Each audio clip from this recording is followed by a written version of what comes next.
Ils sont plus de 8000 candidats à prendre part au concours direct de recrutement d'enseignants dans la fonction publique des collectivités territoriales.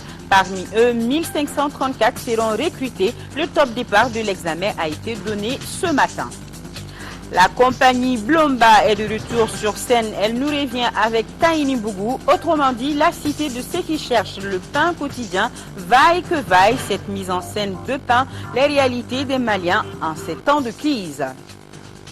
Fin de course pour le stade malien de Bamako en Coupe de la Confédération. Les Blancs ne joueront pas les demi-finales de la compétition. Après la défaite de ce soir face au Djoliba AC, le stade malien est nettement distancé par les Rouges déjà qualifiés. Mesdames et messieurs, bonsoir. Tout le plaisir est pour moi de vous présenter ce journal. Nous sommes dimanche 7 octobre. Mais d'abord, ce communiqué du président de la République adressé à son Excellence, M. Abdulaziz Bouteflika, président de la République algérienne démocratique et populaire. Monsieur le Président et chers frères, c'est avec une grande émotion que j'ai appris la nouvelle du décès de Chadli Bendjedji, ancien président de la République algérienne démocratique et populaire. À travers sa disparition, l'Algérie perd un des acteurs majeurs de son histoire moderne et l'Afrique, une des figures emblématiques de la lutte pour l'émancipation des peuples africains. En cette douloureuse circonstance, je voudrais, au nom du peuple malien affligé, de ces institutions ainsi qu'à mon nom propre, exprimer au peuple algérien et à vous-même notre compassion et par la même occasion vous adresser nos condoléances les plus attristées. Je prie pour le repos de l'âme de l'illustre disparu dont le parcours restera un exemple pour l'élite politique de notre continent. Je vous prie d'agréer, Monsieur le Président, les assurances de ma très haute et fraternelle considération. Et c'est ce matin qu'a débuté le concours direct de recrutement d'enseignants dans la fonction publique des collectivités territoriales session 2012.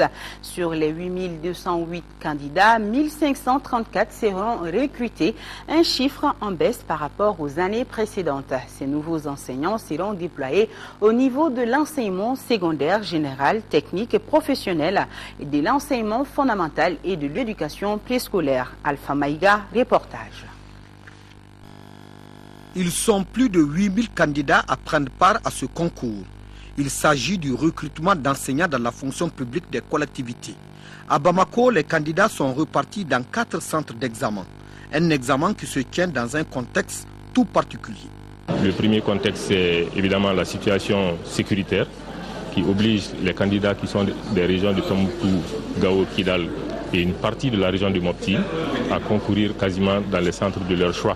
Et le second facteur, c'est les contraintes budgétaires. Donc, les contraintes budgétaires ont amené le gouvernement à réduire le nombre de postes à pourvoir. Cette année, nous sommes tout simplement à 1534. C'est dire pour la session 2012, les enseignants recrutés constituent à peine la moitié de ceux de l'année dernière. S'agissant des épreuves, la culture générale d'abord. Les candidats avaient 3 heures pour traiter l'épreuve. Ce premier sujet a été abordable. Et qui comportait sur quoi? Sur la lecture. Pour moi, les épreuves ont été comme ça. Qu'est-ce que cela veut dire? Cela veut dire que les épreuves ne sont pas tellement difficiles. Cependant, quelques candidats n'ont pas pu composer. Les raisons? Puisque moi, j'ai fait anglais à la flash. Donc on dit que nous, sortant de la flash, on a rejeté nos dossiers. Alors qu'il y a certains qui ont fait sociologie. Nous sommes de la même faculté. Ceux-là sont en train de composer. Vous avez composé? Non. Et pourquoi? Parce que ma carte est périmée. Et vous avez composé? Non. Pourquoi? Parce que j'ai ma carte qui est permis aussi. Je ne sais pas, je viens d'arriver. Moi, je viens de Gao tout de suite. Voilà. Et tu n'as pas pu composer? Je vais essayer. Pour les responsables, il faut appliquer les règles pour le déroulement du concours. La carte d'identité, les règlements sont clairs en la matière. C'est sur la carte d'identité en cours de validité. Il y a certains qui prétendent avoir déposé des dossiers. Bon, il reste à vérifier et tout cela devrait être vérifié en amont. Dans la cour, un constat. des domestiques pour s'occuper des bébés de certaines candidates. Celle-là est malade. Un élément de la sécurité vient à son secours. Qu'à cela ne tienne, tout se passe normalement. Les forces de l'ordre et de sécurité ont été mobilisées pour la cause. Et bonne chance aux candidats. C'est demain que commence la semaine nationale de la sécurité routière. Elle s'étendra jusqu'au 14 octobre. Cette 10e édition coïncide non seulement avec la rentrée scolaire, mais aussi avec l'entrée en vigueur depuis le 1er octobre 2012 de la décision du gouvernement de rendre obligatoire le port du casque de protection par les usagers d'engins à 2 roues. À l'occasion du lancement des activités de cette semaine nationale qui est placée sous les signes de la sensibilisation, le ministre des Transports et des Infrastructures routières, colonel Abdoulaye Koumaré, a adressé un message aux populations. Écoutons-le, il est au micro de Garibou Pirou. Cette année, la Semaine nationale de la sécurité routière coïncide avec la rentrée scolaire, période de grande mobilité sur les routes. Elle coïncide également avec l'entrée en vigueur le 1er octobre 2012 de la décision du gouvernement de rendre obligatoire le port du casque de protection. L'analyse des statistiques nous interpelle tous car elle fait ressortir que plus de 60% des accidents concernent les jeunes. Perdre un enfant n'est jamais facile, mais savoir qu'un enfant est tué dans un accident par simple défaut de casque ajoute aux souffrances des familles et laisse des blessures. Le gouvernement a décidé d'exonérer l'importation des casques des droits de douane jusqu'au 31 décembre 2012. Désormais, chaque moto sera vendue avec casque.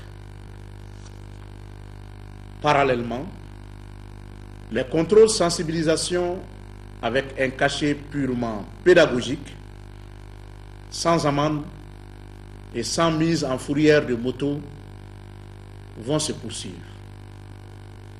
Avant tout déplacement à moto, il vous suffit de faire ce simple geste qui peut vous sauver la vie.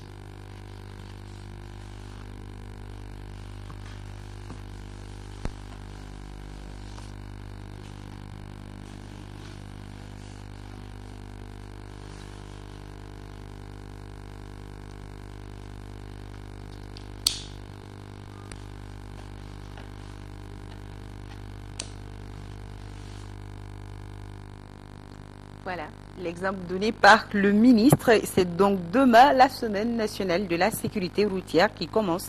Elle s'étendra jusqu'au 14 octobre.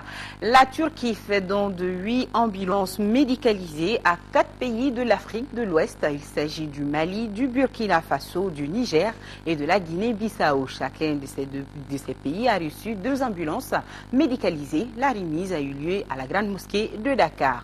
Le compte-rendu de Suleiman Kantarassi. L'Institut islamique de Dakar, situé dans l'enceinte de la grande mosquée de la capitale, a servi de cadre pour la remise de clés de 8 ambulances médicalisées aux ambassadeurs des pays bénéficiaires, Mali, Burkina Faso, Niger, Guinée-Bissau, des ambassadeurs qui ont salué ce geste de solidarité de la Turquie dans un secteur vital et essentiel qui est la santé.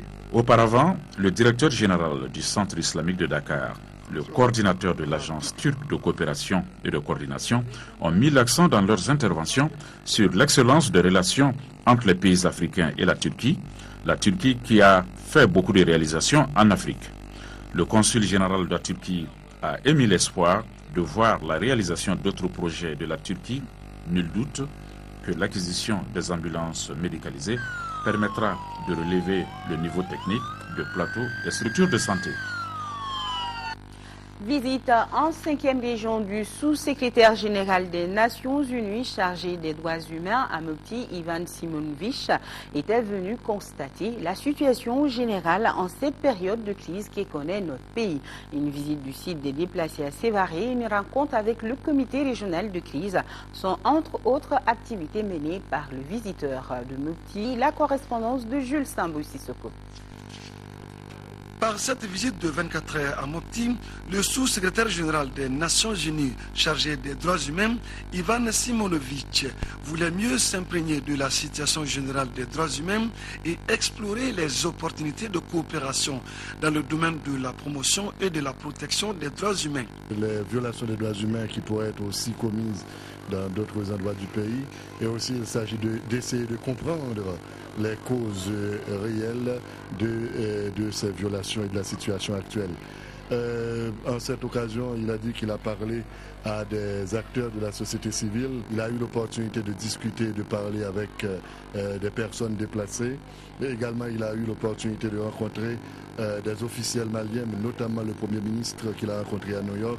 La rencontre avec le comité régional de crise autour du plan d'action régional semestriel d'avril à septembre 2012, dont la prévision de 15 000 personnes déplacées est vite passée à 41 000, a surtout permis au sous-secrétaire général d'apprécier les efforts en cours et de recenser certaines difficultés. Il est beaucoup encouragé par ce qu'il a vu aujourd'hui, notamment la communication entre les zones qui sont sous contrôle gouvernemental. Ça apporte un peu d'espoir pour le dialogue et deuxièmement, ça permet d'espérer de construire des ponts entre les deux zones. La délégation onusienne s'est ensuite rendue sur le site des déplacés du Nord à Sévaré, où la direction régionale de l'action humanitaire de Mopti a remis des dizaines de kits scolaires à des élèves déplacés. L'Église catholique du Mali prie pour le retour de la paix dans le pays. C'est au cours d'une messe célébrée ce dimanche à la cathédrale de Bamako. Falemba Keïta a participé à la messe, son compte rendu.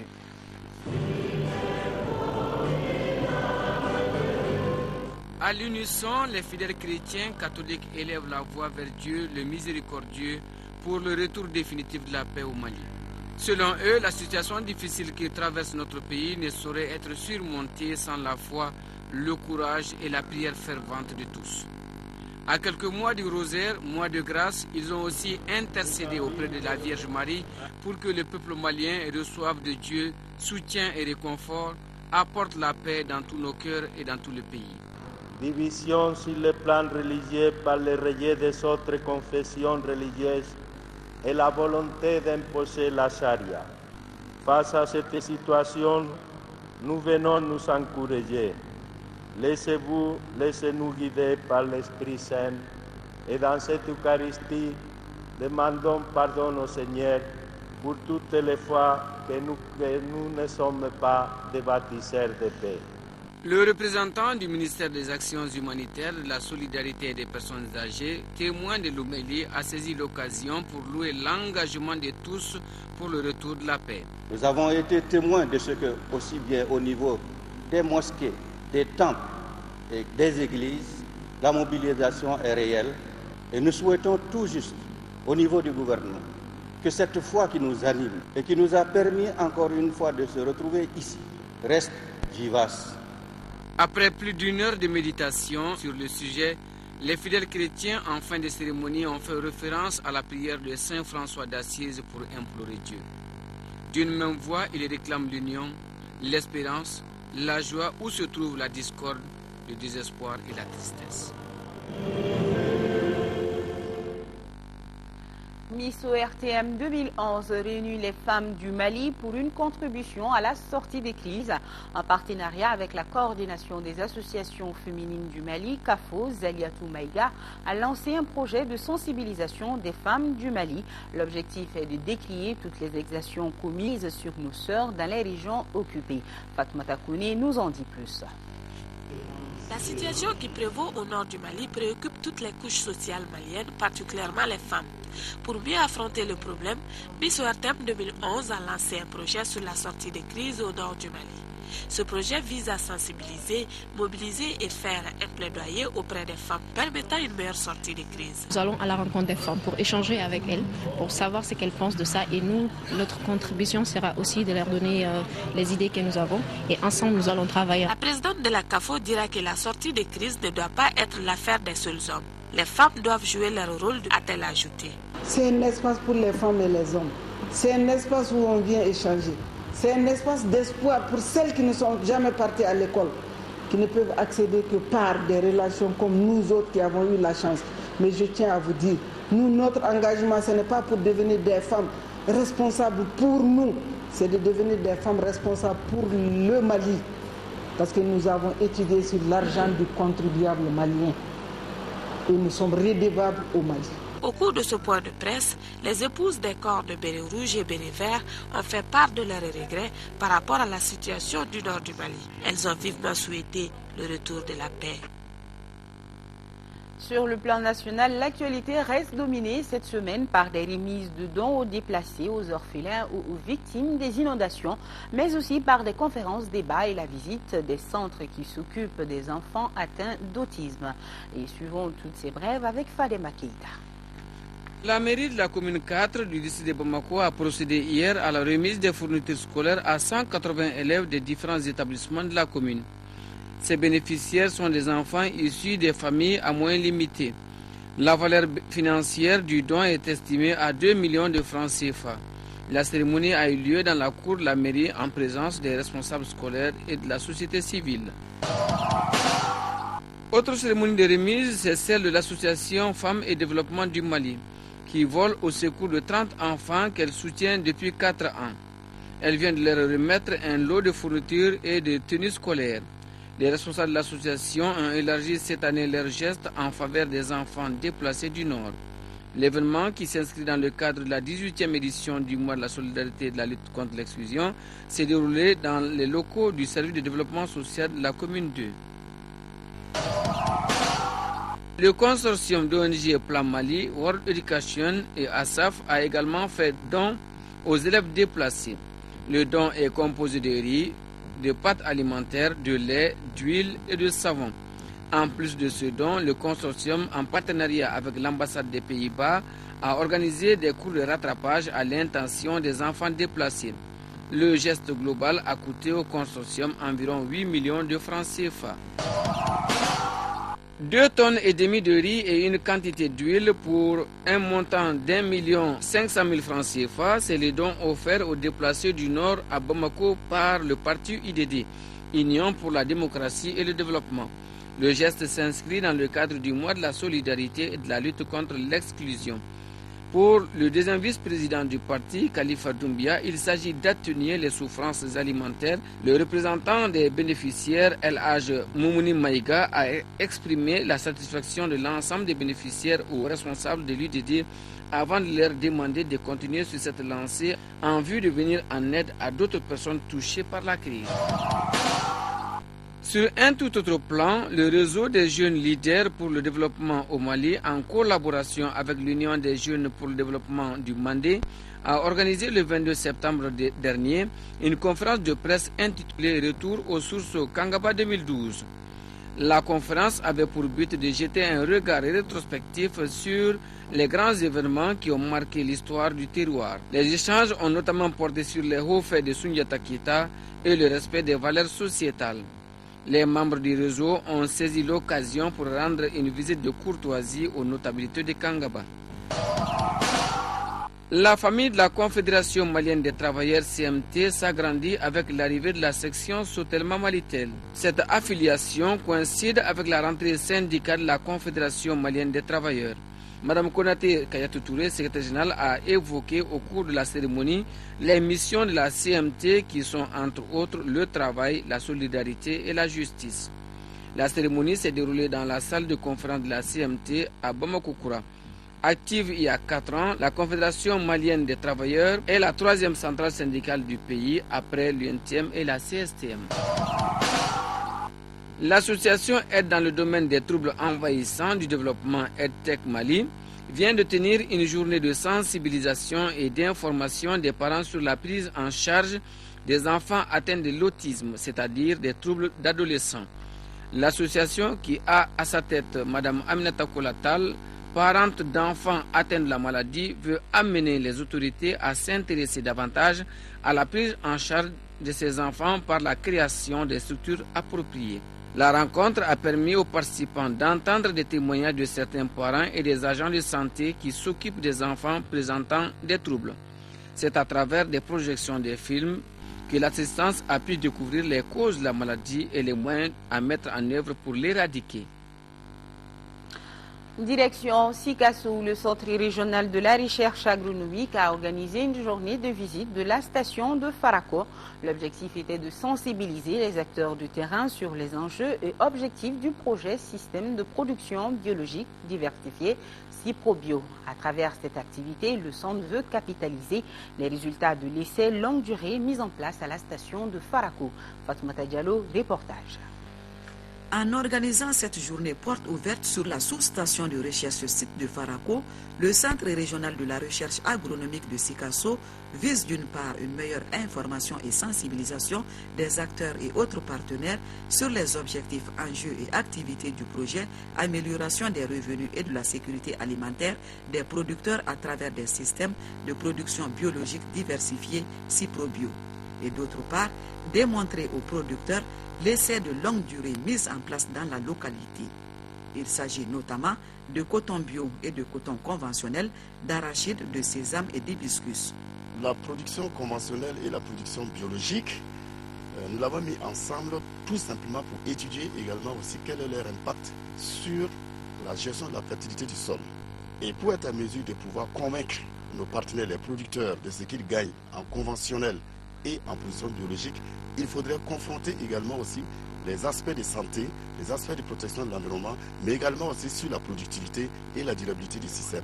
Aussi, pour une meilleure appropriation du projet par les participants venus de Bamako et de l'intérieur de la région, une séance de présentation a par ailleurs été organisée sous la houlette du directeur de cabinet du gouverneur de Sikasso, Sidi Konaté. Monsieur Konaté de dire que malgré son importance économique, la culture du coton conventionnel cause parfois des dommages à l'environnement et aux ressources naturelles. Même son de cloche chez les producteurs qui trouvent le coton bio très rentable. C'est le coton bio qui peut faire l'affaire des paysans. Le traitement de bio, bon, c'est pas cher. Bon, le kilo de lime, ça fait 200 francs. Bon, quand tu vois le poison, tu vois que bon, 1 litre, ça va dans les 4000. Le projet CIPROBio, démarré depuis janvier 2011 pour une durée de 5 ans, est exécuté dans 3 pays les plus grands producteurs de coton en Afrique, que sont le Bénin, le Burkina Faso et le Mali.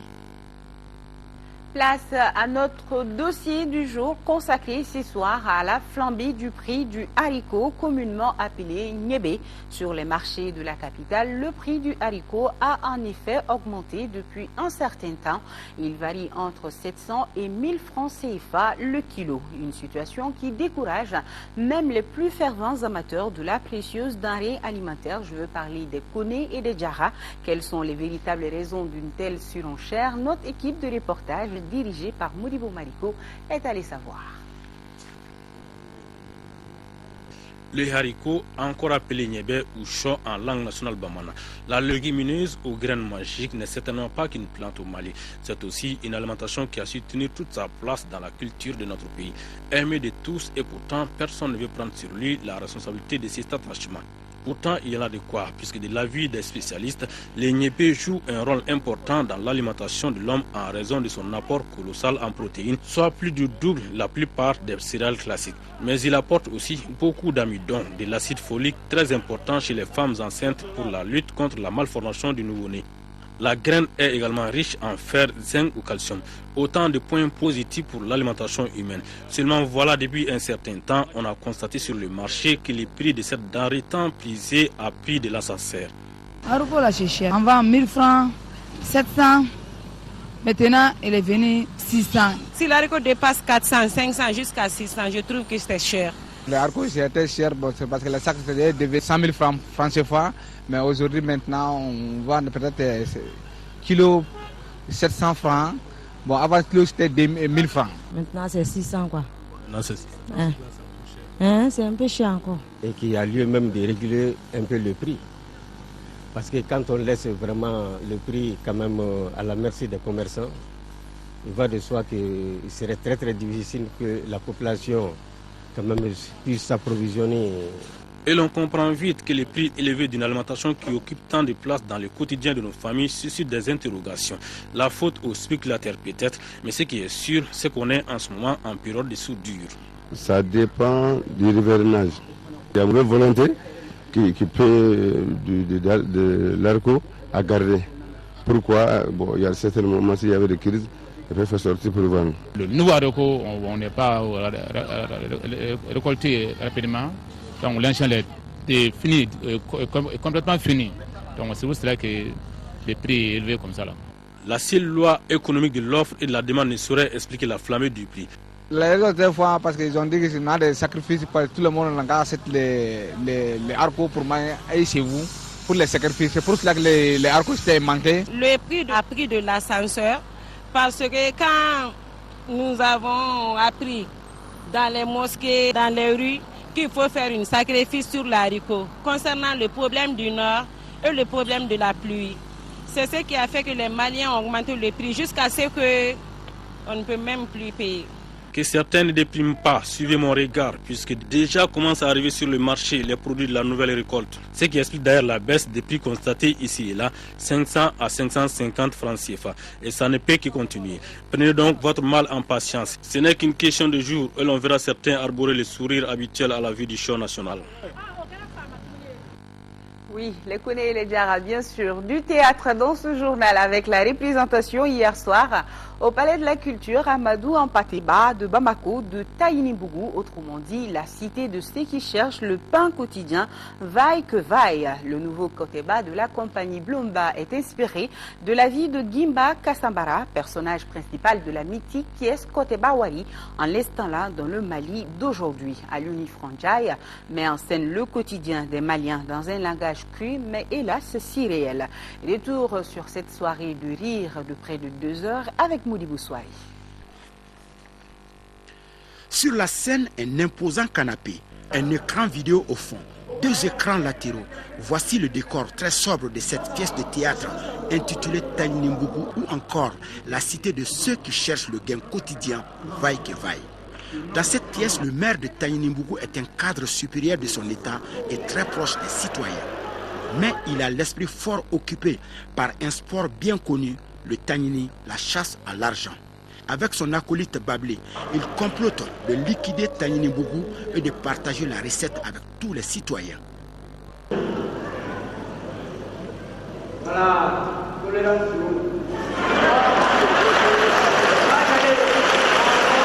en tant que présidente de l'association des femmes veuves de Taïnibougou, et c'est pas facile parce que de nos jours, on est prêt à tout pour avoir de l'argent. Je suis très content dans ce rôle parce que ça contribue au développement du pays et ça nous aide à sortir de la crise dans laquelle nous sommes.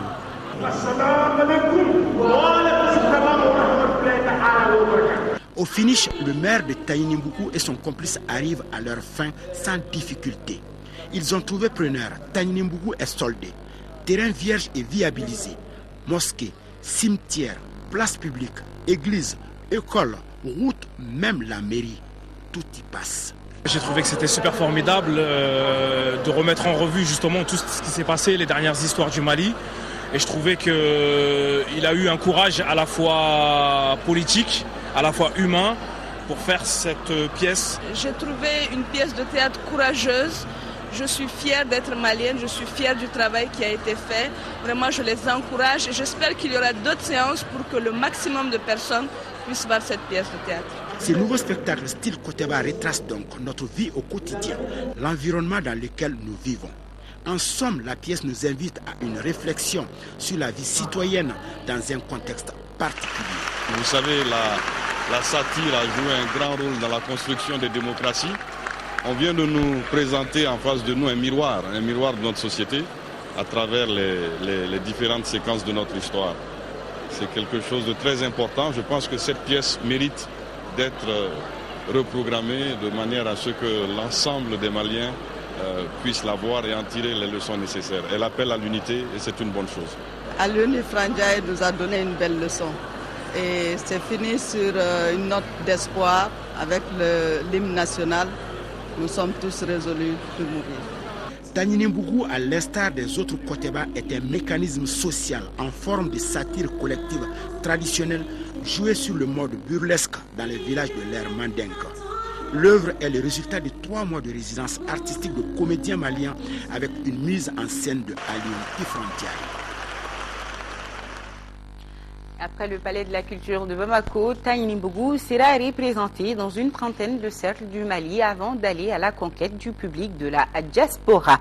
Sport football, le stade malien de Bamako ne jouera pas les demi-finales de la Coupe de la Confédération après sa défaite 1-2 devant le Djoliba AC lors de la 5e journée. Avec 2 points, les Blancs de Bamako sont nettement distancés par les Rouges déjà qualifiés. Dans l'autre rencontre du groupe, le Wydad Casablanca a battu AC Léopard 3-1. Le point, c'est avec Khalifa Namatraoui. L'avenir du Stade malien de Bamako dans la Coupe de la Confédération de cette année dépendait en partie de cette opposition de la 5e journée des matchs de poule contre le Djoliba AC. En mauvaise posture avec 2 points en autant de sorties, seule la victoire importe pour les Blancs de Bamako pour se relancer. Ainsi, c'est dans cette situation improbable que le Stade malien se lance à l'atteinte de son objectif. Toute chose qui dénote la belle entame des Blancs de Bamako, qui vont mettre la pression devant les buts du Djoliba AC. Mais ni la tentative de Souleymane Dembélé, ainsi que celle de Ousmane Cissé ne feront tache d'huile. Peu après, le bastion offensif rouge va se mettre en évidence. Lassine Diarra à la 38e minute déclenche un tir vicieux sur lequel l'international Soumaïla Diakité démontre toute l'étendue de son talent. Les rouges enthousiastes obtiennent à la 43e minute un penalty suite à cette poussette au Moussa Diango Koulibaly sur Bokar Bangoura. Idrissa Namalako Traoré prend à contre-pied Soumaïla Diakité. 1-0, score à la pause. L'équipe de Sotiba doit impérativement réagir si elle ne veut pas dire adieu à la compétition. Durant un quart d'heure, le Stade malien ne se retrouve pas, d'où des changements effectués par son entraîneur. Des changements qui vont porter fruit d'ailleurs. À la 64e minute, Mohamed Chérif Doumbia voit sa frappe déviée par le portier Cheksi. Adama Diarra, nouvellement entré, reprend le ballon pour égaliser. 1-1, l'espoir renaît chez le Stade, mais qui ne sera que de courte durée, puisque le défenseur stadiste Moussa Diango Koulibaly va commettre son deuxième penalty de la soirée. Cette fois-ci, Bangoura transforme la sentence. 2-1 pour le Djoliba Athletic Club. Score final. Le jeu était déjà fait pour nous, mais l'essentiel c'était quand même de montrer une bonne image du Djoliba sur le terrain et de ne pas perdre, surtout d'essayer quand même de gagner, sinon avoir un match nul. Donc je pense qu'aujourd'hui le Stade a eu beaucoup d'occasions qu'il n'a pas pu concrétiser. Et nous, sur les rares occasions qu'on a eues, quand même, on a réussi quand même 2 pénaltys à transformer. Même si on gagnait le match, je pense que ça aurait été compliqué. Je suis encore déçu parce que sur la physionomie du match, on a fait un match correct. Après, on a quand même vu la différence entre les deux équipes, ou quand même le Djoliba, ce qui est bien, c'est quand ils sont en position sur les actions offensives. On voit que c'est une équipe quand même qui va vite, c'est la différence entre les deux équipes. Après, il y a une équipe qui est en doute, c'est le Stade, et puis une équipe qui est en pleine confiance comme aujourd'hui le Djoliba. À l'issue de cette 5e et avant-dernière journée, quoi qu'il arrive, le Djoliba a ses 13 points est qualifié pour la demi-finale, avec en prime la première place. Le second ticket, lui, se jouera à distance entre AC Léopard du Congo-Brazzaville 6 points et WAC du Maroc 5 points. A rappeler que hier, le WAC a battu 3-1 AC Léopard. Prochaine et dernière journée, AC Léopard, Djoliba Athletic Club et Stade malien de Bamako déjà éliminé WAC du Maroc. Voilà un compte rendu de Al-Juma Tina. Les 2 clubs du Soudan, Al-Hilal et El Merik, sont qualifiés pour les demi-finales au compte du groupe B. Et ce journal est terminé. Merci de votre constante fidélité à votre télévision nationale. Demain, 10h, 13h, Sira Bachili. Pour les éditions du soir, vous serez en compagnie de Aïssata Ibrahim Maïga. Merci à nos téléspectateurs de la Mecque. Et retenez que nous sommes de cœur et d'esprit avec nos compatriotes des régions du nord du Mali vivant sous occupation. On ne vous oublie pas. Bonsoir à tous.